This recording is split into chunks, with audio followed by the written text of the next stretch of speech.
What's good, YouTube? You're back again once again, and today I am your coach of the Tucson Terrakions in the United Championship League, aka the UCL, and we're here for our Week 4 team preparation video. And this week, you guys, the theme is Vengeance, Retribution, because we're going up against David, aka Sensational GP, coach of the South Beach Slowkings. And I'm sure I don't have to go over the history, the rivalry in this season so far. So let's go ahead and dive into things. So if you guys are hyped for a team prep, if you guys are hyped for UCL Season 2, and of course if you're a proud member of the Happy Nation and a supporter of the Tucson Terrakions, make sure you smash that like button down below for us because you already know your support is greatly appreciated. Now, let us go ahead and see what the South Beach Slowkings went ahead and drafted on their squad.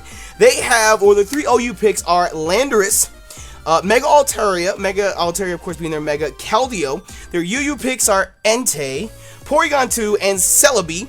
Their RU picks are Electros, Escavalier, and Togetic. And their NU picks are Gastrodon, JK, Golurk. Now, we traded them, Cindy, for Golurk, Steelix, and Muck. Now, looking at things, looking at their team. Oh, well, I want you guys to know, first off, I went through all lengths possible to craft and perfect this team this week. I want you guys to know that. Nexus and I sat and team built.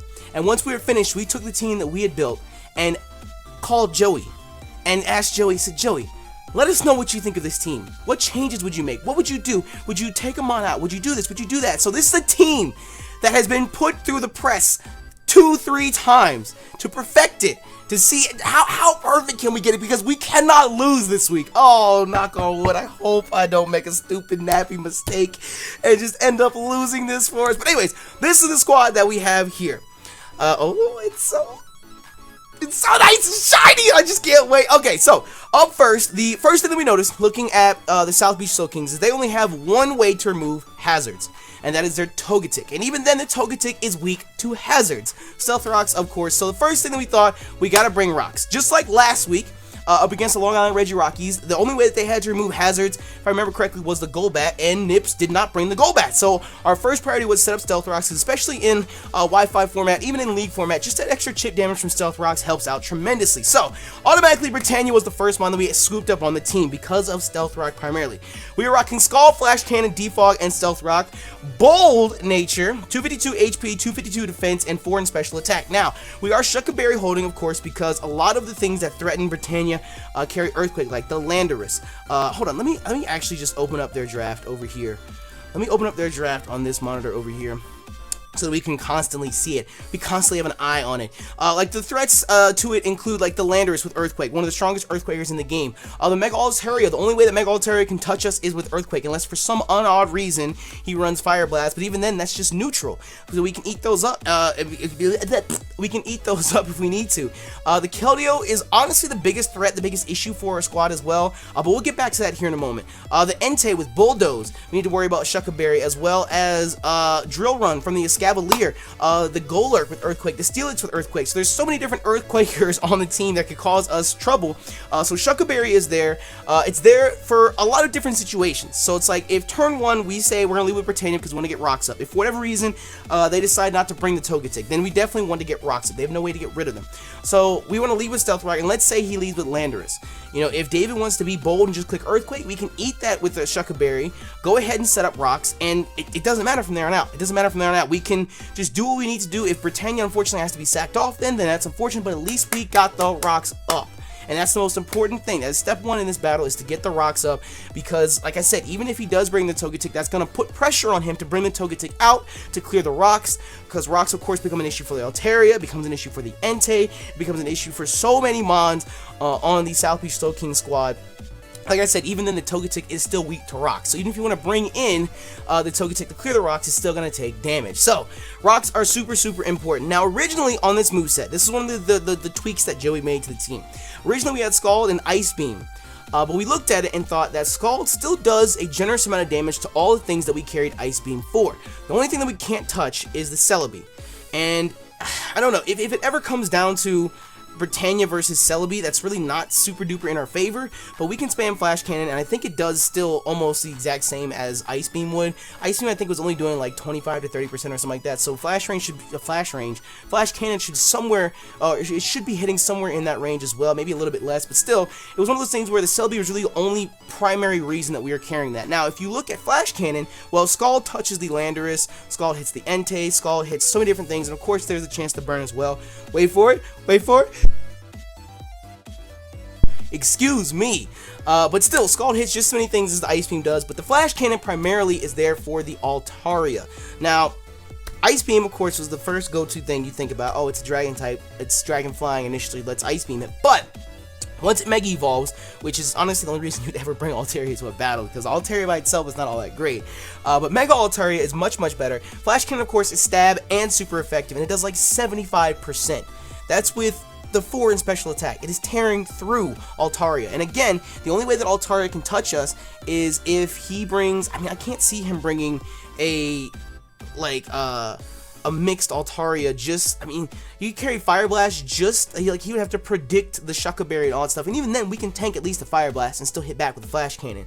So even if he wants to run Dragon Dance, I think that's what it was more so. We were prioritizing the threats. Dragon Dance Altaria is more of a threatening than a mixed Altaria is. So if he wants to set up a Dragon Dance, we can eat up a Earthquake with the Shuca Berry and Flash Cannon him right back and do so much damage, a decent amount of damage to the point that as you see later on, we have Thumbs, Ambipom coming for the first time this week, who can fake out and go ahead and kill off that Altaria. So still, Flash Cannon over Ice Beam was just a better move in general when it came to the threatening mons on the South Beach Slowkings team, because honestly, the most threatening mons are his first 3 OU picks.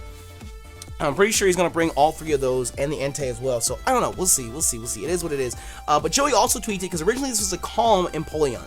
And he was like, well, looking at the South Beach Slowkings team, you know, we can tank all the special hits that we need to. You know, our special defense is still pretty decent as Empoleon. And at the same time, he doesn't have a ton of special attackers. I mean, if on the off chance he runs a special Altaria, a special Keldeo, which we're not going to take a Secret Sword or a Sacred Sword anyways, decently. There's the Porygon, which we resist its stabs. And if he wants to Thunderbolt, it's not stab from him.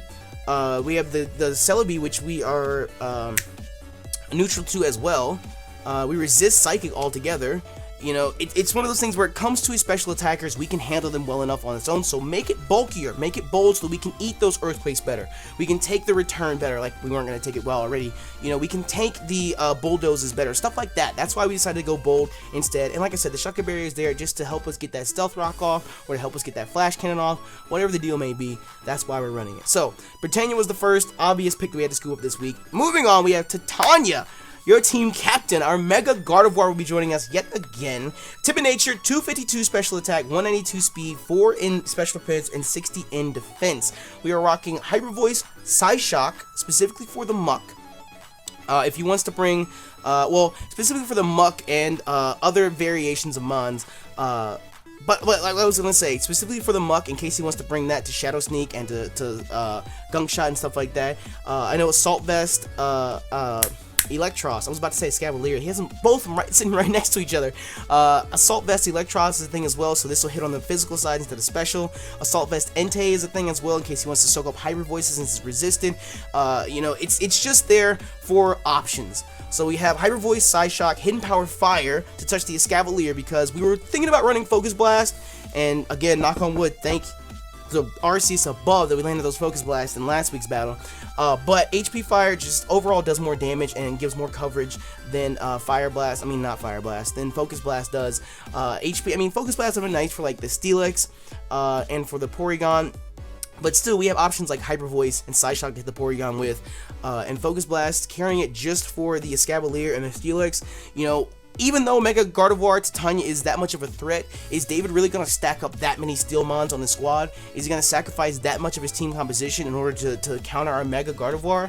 I don't know. It's questioning. I don't know, but we'll see. Like I said, HP Fire still touches the Escavalier, that's quad effective, and it still touches the Steelix for at least minimal damage. Wouldn't do as much to Steelix as Focus Blast would, of course, but it still gives us that option to give us more coverage.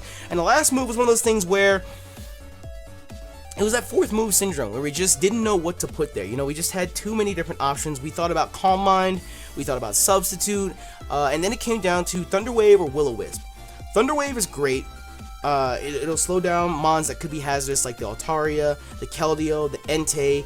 It'll help with mon like Porygon, Celebi, you know, the Escavalier, if he already isn't slow enough as it is. You know, that's more so the hacks. But then we ultimately decided that when it came to his ground type mons like Steelix and Golurk, you know, Thunder Wave of course blocks all of that. And then there's Electros as well. But if we run Will-O-Wisp, he doesn't have any Flash Fire mons. If he wants to bring a Flash Fire Entei, is that even released? I don't even know if that's released off the top of my head. If it is released, then we know that he doesn't carry E-Speed, because the E-Speed Entei is an event and you can't have both. So really, he can't stop Will-O-Wisp, and we can burn that bird again if we want to. We can burn the Landorus again if we want to. It's just there for utility. It's just there for an option, you know. So I don't know. It's like I said, it was one of those things where it was fourth move syndrome. It came down to like, what the hell could we possibly put on here that would prove to be more beneficial than just YOLO move slot, you know? And we speed crept this Gardevoir. I don't remember what we speed crept it for. Because we have the imperfect IV for HP Fire, I think we sped crept it to outspeed Landorus, I believe. Because Keldeo we don't outspeed naturally. Celebi we don't outspeed. We actually speed tie with Celebi naturally. Mega Gardevoir that is. But like I said, because of the imperfect IV for HP Fire, we don't actually outspeed. We don't win the speed tie. Because we're missing that one IV in speed to have HP Fire. So Celebi would outspeed us every single time. So we weren't worried about Celebi. We weren't worried about Entei as well, Entei's base 100, or the Keldeo. So I think, aside from those mons, and barring any Scarfers, we outspeed everything on the South Beach Slowkings team with Titania. We speed crept, I believe it was the Landorus. Let me go ahead, hold on. I believe I can go ahead and check. This is 158. Let me go ahead and check, because we have this loaded up. Yes, max speed Jolly Landorus is 157.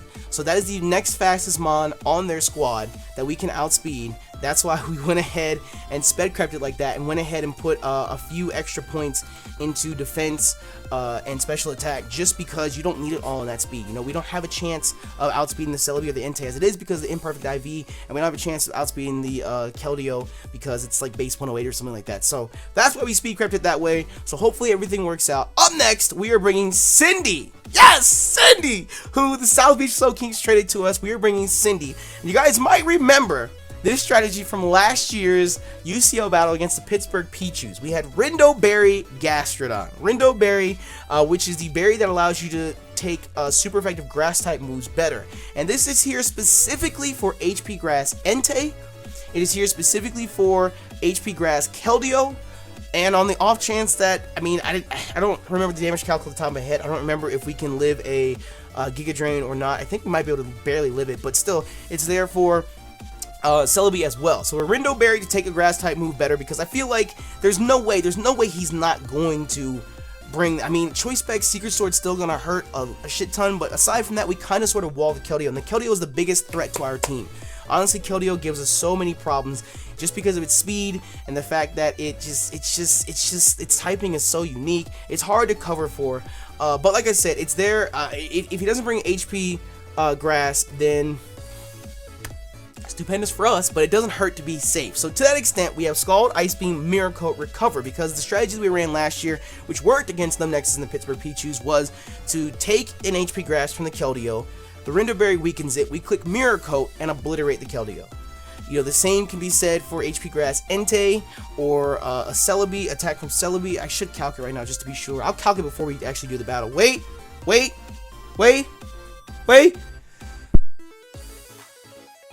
Excuse me, I don't know where it's coming from, but still, it's there to take a super effective grass type move better and for us to click Mirror Coat and move on. Scald is there, obviously, stab and it burns. Ice Beam is there for, I don't know, the off chance that we can hit Celebi with it. It's there for the Altaria as well. Gonna be that guy we kind of sort of wall, we actually do wall the Landorus. So Ice Beam Oko's the Landorus. Ice Beam does a shit ton of damage to Altaria. Pretty sure to Oko if it isn't Mega Evolved, but again, why would you not Mega Evolve the Altaria? But still, that's it's pretty standard aside from the set that aside from the fact that we're running the Rindo Berry Mirror Coat set. 244 HP, 252 defense, 12 in special attack, because why not? And then we are Bold Nature as well, again to eat up those hits from Entei. This Cindy completely 100% walls the Entei. Unless he's carrying HP Grass, he cannot touch Cindy. We'll eat up Sacred Fires, we'll eat up Flare Blitzes, we'll eat up Stone Edges, we'll eat up Bulldoze, we'll eat it all up, and we'll hit right back with Scald and recover off the damage. So Cindy's going to be a very crucial part, a very crucial role. The only thing that scares me is the Electros, because if David wants to make any predictions, Electros does get Giga Drain. I mean, the Rindo Berry again is an option that we can eat up a Giga Drain, but I don't know, it's very nerve-wracking, you know what I mean? It's very, very nerve-wracking. Electros is such a good utility mon, you know, in the sense that it covers so many things. I really wanted to scoop up Electros this year, but South Beach Slowkings scooped up instead, so maybe next year, moving right along, for the first time this year, we have 30 Minutes, the Rotom-Heat, a veteran member, alongside Cindy and Titania, joining the squad. This is the first time, like I said, week 4. He was our first UU draft pick, and I said he just proved to be too useful. We brought him to all but 1 battles last year, and we just haven't had the chance to bring him this year yet. But now, it works into our favor to go ahead and scoop him up. We are Bold Nature, 252 HP, 252 Defense, 4 in Special, Attack, Overheat, Volt Switch, Will-O-Wisp, Pain Split, super duper simple basic moveset because it works. If it's not broken, why try and fix it? We did play around with the idea of running Discharge instead of Volt Switch, but having that switch initiative is so much better. If David wants to try and bring a rocker like with his Landorus, or I think Celebi gets it, or Steelix. I think Golurk gets Stealth Rock too. I'm not 100% sure, but if he wants to try and bring rocks, then that'll be a little hazardous for us. But we do have Defog and Pretend to go ahead and take care of that if we do need to, and of course we have the odd HP so that we can come in on Stealth Rocks 4 times instead of just 3. So no, it's just very, very aggravating. It gives us options when it comes to the Mega Altaria, because we resist everything except for Dragon Claw. Of course, Earthquake can't hit us if he does end up being that D-Dan set. If he is mixed with Fire Blast, even better, because we'll eat up Fire Blast as well. Returns we can eat up because it's resisted. When it comes to the Electros, he'd have to run Rock Slide on his Electros in order to go ahead and damage us, and to that extent he'd have to run either Volt Switch or Thunderbolt, Rock Slide, Giga Drain, and possibly Drain Punch. But I don't know if he'd run Drain Punch and Giga Drain, because that's both recovery moves, but still, it is what it is. But still, it just gives us different options. We can burn the Porygon. We kind of sort of wall the Porygon a little bit with this. We can get HP back from it with that. We kind of sort of wall the Entei as well. If he ends up being banded and he bans himself into Flare Blitz or Sacred Fire, we can eat those up. Bulldoze we're not affected by. He'd literally have to hit us with a Stone Edge. That would be the only thing he could touch us with the Entei. So still, it just gives us options. It handles the Togetic as well as the Escavalier. Escavalier can't touch us. Escavalier literally can't touch us. Does Escavalier get Rock Slide? Let me see here. Let me see if a Escavalier gets Rock Slide. I do this every week. I don't understand why I open up a different tab. I'm on Showdown. I should just look it up there. But from what I've seen, just at first glance, it doesn't get Rock Slide. It does not have access to Rock Slide. So it literally can't touch us either. Drill Run we don't get hit by because of Levitate. Iron Head we resist. We quad resist an Iron Head. And we'll outspeed, so we don't have to worry about that. And Mega Horn does not do anything to us either because we resist that. So still, it just gives us so many options, so many different opportunities. We just have to watch out for those ground types, like I mentioned before, Titania, Thunder Wave versus Will-O-Wisp. You know, we can't Volt Switch all over everything if he does end up bringing Steelix and Golurk, which he might, but still, we'll see. Up next, we have Joey Galaxy, the Thundurus. Joey Galaxy is joining us again for a 4th week in a row. We are rocking Choice Scarf because it's just too good. This is why we drafted him. Everyone was kind of uneasy at first. How come you didn't draft the other form of Thundurus? You know, it gets Prankster. No, I wanted to draft him just because he has base 145 special attack. He hits like a monstrous truck. It is insane how hard he hits. But we have Joey Galaxy here. Choice Scarf with Volt Absorb, of course, Thunderbolt, Sludge Wave, Focus Blast, HP, Ice, Timid Nature, 72 in HP because it's what's left over, 4 in Defense, 252 in Special Attack because we're going to hit like a fucking truck, and 180 in Speed. We are 158, similar to, was it Titania? Yes, Titania. Similar to Titania, we outspeed everything on South Beach Slowkings team, barring the Keldeo, because it outspeeds us naturally. And I think because we're Scarf, we outspeed the Celebi automatically, because I think at that point we don't outspeed a regular Celebi, but like I said, we're Scarfed. Because if we go here and look, yeah, that's 158, but again, we're Scarfed. Keep in mind, 158 outspeeds the Landorus at 157. We outspeed this naturally, but this is what I wanted to look at, because if he gets a D-Dance up, let me see here, because I'm so mad I didn't save the page. Because I had a notepad document with all these different speed stats listed up, because that's how we determined how to speed creep. Because when Altaria has a Dragon Dance up, it gets to 217. We were 158. That makes us 237. So even with the Dragon Dance up, we still outspeed Altaria. It would literally have to Dragon Dance twice in order for it to outspeed the Thundurus. So even if he gets a Dragon Dance up, we're still not just shit out of luck. We can click HP Ice, we can click Sludge Wave, we can do what we need to do to help handle that Mega Altaria. Mega Altaria was such a serious threat last year when I was on the Grand Canyon Greninjas. We had so many different plan of attacks. I remember we had Clear Small Gastrodon in order to eat up a hit and clear its stats. We had so many different options, so many different ways to handle it. And this year we are kind of sort of prepping the same in the sense of Britannia with the Shucka Berry. We have Titania with Will-O-Wisp. Cindy is there, of course, once again. 30 minutes to Rotom Resist, and now we have a Mon that outspeeds it. And unless he gets 2 chances to get Dragon Dances up, we should be good to hit it with a powerful 145. God damn, that special attack is so high. Woo! 145 Sludge Wave, HP Ice if you want to be that guy. So HP Ice is there more so just so we can touch the Landorus. Because even if the Landorus is Scarf, we still outspeed it. Because like I said, we are 1 point faster than Landorus. So that means that, like I said, we still outspeed it no matter what. So everything on the South Beach Slowkings team, we should outspeed, barring a Scarf Keldeo or a Mega Altaria with 2 Dragon Dances. That is the only 2 things that will outspeed us. So if Keldeo does outspeed us and hit us with a Hydro Pump, a Scald, or an Icy Wind, then we know that he's Scarf Keldeo, and that will help us because we can play around it. That'll help us. We can bring in Cindy and work around the Gastrodon. Work around the Keldeo that way. But like I said, I just don't think he'll do that. We can hit it with a Thunderbolt and just annihilate that thing. So, Joey Galaxy was joining us again this week, and finally we have Thumbs the Ambipom making its debut this week. Honestly, I thought we'd have more versatility with Ambipom. I didn't think we'd wait 4 weeks to go ahead and bring it, but Pearl, Dragonite, just ended up being more useful. I said in last week's team building, if you're another coach that's watching, don't always prep for Bandit D-Knight. I brought it those 3 weeks because it worked those 3 weeks. This week, it's not so much an option against South Beach Slowkings because of the fact that Intimidate Landers is a thing. An Impish Intimidate Landers can tank outrages like crazy. There's Entei, which rocks E-Speed as well, naturally outspeeds. Porygon can eat up hits. You beat that guy, Ancient Power Celebi. He wants to bring Ancient Power Celebi, which, by the way, again, is the only way he'd be able to touch Joey Galaxy, unless he brought some awkward hidden power on his Celebi. Ancient Power would be the only thing that Celebi gets that can touch Joey Galaxy.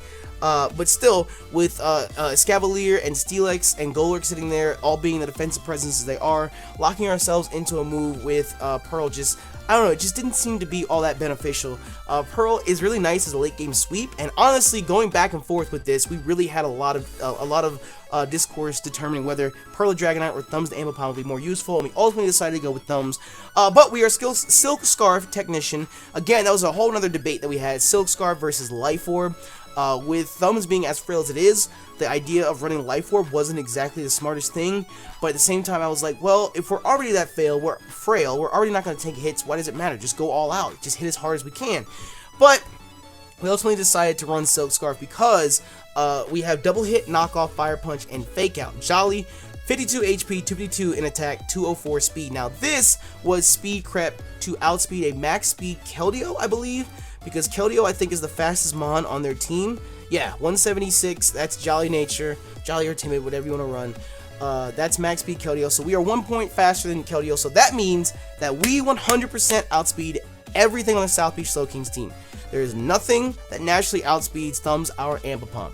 Now again, that is barring any choice scarfers there may be, and 1 Dragon Dance outspeeds us. Even if we were to go max speed, we still don't outspeed 1 D-Dance, a +1 Mega Altaria, so there's no point even trying because we don't outspeed it, so we just went ahead and decided to put just enough speed to outspeed the Keldeo and everything else on the squad. So if anything does outspeed Thumbs, then we know either it is Mega Altaria with a Dragon Dance or it's Scarf. Now, the bigger issue, we were talking about Silk Scarf versus Life Orb, and we were running the calcs specifically on Mega Altaria, because we were looking at it, and I think with Life Orb, the double hit ends up doing like almost 70%, and Fake Out does like 35, so that's a guaranteed kill right then and there. But I think with this, it comes down to rolls. That's what it comes down to. it comes down to rolls, because with Silk Scarf now I think it's like Fake Out does like 25 to like 33 or something like that. I don't remember exactly. And then Double Hit does like 58 to 65 or somewhere around there. So it's really just a roll. I don't even know if those numbers made sense, but it was something like that. Whereas Life Orb would give us the kill and Silk Scarf didn't. But at the same time, we were worried about taking too much damage because we want to bring him in multiple times to get Fake Outs off, to use Knockoff. We originally had Low Kick on this set instead of Fire Punch as well. But Low Kick ultimately just ended up being there just for the Steelix. And Steelix is still 50-50 in our minds right now. Will he bring Steelix? Will he actually bring Steelix to this battle? It was one of those things where it was just... Do we run Low Kick just for that one mon, or do we run Fire Punch and cover so many different things? Because Fire Punch hits the Escavalier. We didn't have a way to hit the Escavalier either. Low Kick wasn't doing enough. Hits the Escavalier.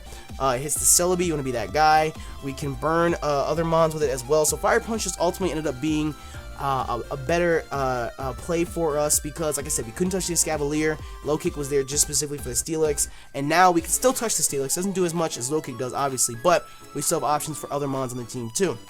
So Double Hit's our primary way of attack. Knockoff is nice because it's Celebi. It's nice because in case there's an Assault Vest on the Electros, or Assault Vest, or Choice Band on the Entei, or Choice Specs on the Keldeo, or a Choice Item or a Life Orb or Rocky Helmet or whatever on the Landorus. You know, it's just, you guys know how Knockoff is. It's just too useful, too versatile. And Fake Out is, of course, there to get that Silk Scarf, stab, boosted Fake Out. Does too much damage. So, we will take it. That is the squad that we have lined up and prepared. That is what we feel is the best plan, best course of attack for the South Beach Slowkings. So, if you guys are hyped, if you are excited, if you are ready for our Week 4 battle, if you're a proud supporter of the Tucson Terrakions and a proud member of the Nappy Nation, make sure you smash the like button down below for us, because you already know your support is greatly appreciated. And of course, let us know any changes or tweaks or whatever that you'd like to make to the team, something that you think we might or should do differently. Let us know in the comment section below, of course. And with that, our Week 4 battle should be up tomorrow morning at 10 a.m. Eastern Standard Time. So I will see you guys then. But until then, thank you all so much for your support, and thank you for checking the video. We out this bitch. Bye!